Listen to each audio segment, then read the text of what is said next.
So welcome back to this Y series, and the topic that we started yesterday was about FATF, and as I told you yesterday that we will be continuing it today. We will be talking about the two types of list, the blacklist and the grey list, and something about Pakistan and the implications of FATF for Pakistan, right? So here we are continuing with the series. So it is about the grey list and the blacklist. There are two lists which we need to know. So let's first understand the blacklist.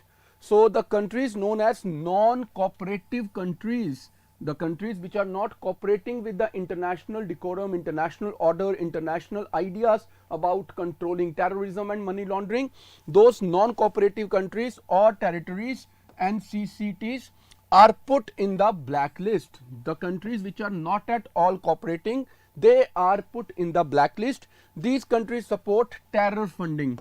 So those who are supporting the terror funding and are involved in money laundering activities and are not ready to cooperate with the international community, they happen to be placed in blacklist, and the FATF revises the blacklist regularly, adding or deleting the entries. So if a country for a time being is there in the blacklist, it may go into grey list or it may be removed from all the list, and in case some country is already in the grey list and it is not cooperating, then it may be put in the blacklist.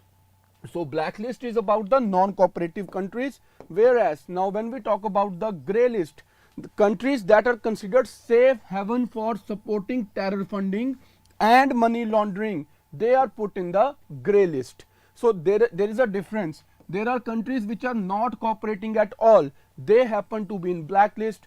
Which are considered as safe havens, they are put in the grey list, and this inclusion serves as a warning to the country that may enter the blacklist. Fine. So if you are not cooperating, you are in the blacklist, then there can be some sanctions, some legal action against you by the international community. Whereas if it is that you are considered to be a safe haven, that there is a concern, then you are put in a grey list, and there is always a threat looming large that you can now be placed under the blacklist as well. So now let's talk about FATF and Pakistan. So when we talk about specifically Pakistan, Pakistan is in the grey list. It has been in the grey list from June 2018 onwards and has been asked to implement the FATF action plan fully by September 2019. It was in the same category from 2012 to 15 as well. So Pakistan off and on has remained in the grey list of FATF. Pakistan inclusion in grey list can be attributed to the fact that countries' anti-terror laws are still not in line with FATF standards. So their anti-terror laws in Pakistan are not in line with the standards set by FATF and also with the latest UN resolution 2462. This UN resolution 2462 is also very important to tackle global terrorism, right? That pitches for criminalizing terrorist financing. So you have to remember this resolution 2462, which is for criminalizing terrorist financing, right? And Pakistan is not complying with it as per the standards of FATF.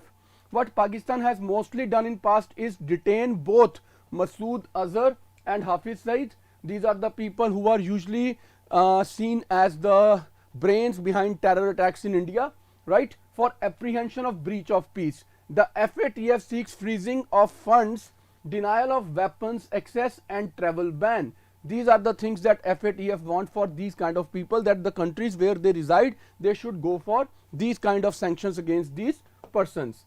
Now, while there were some arrest of LET, Lashkar-e-Toiba, Jaish-e-Mohammed and JUD cadres, they were all apprehended under the country's Maintenance of Public Order Act and not Anti-Terrorism Act 1997. So Pakistan is not cooperating, though it is taking action against the culprits, but it is not in line with FATF guidelines, and thus Pakistan is in the grey list. Now what are the consequences if some country goes into the category of grey list? What are the consequences?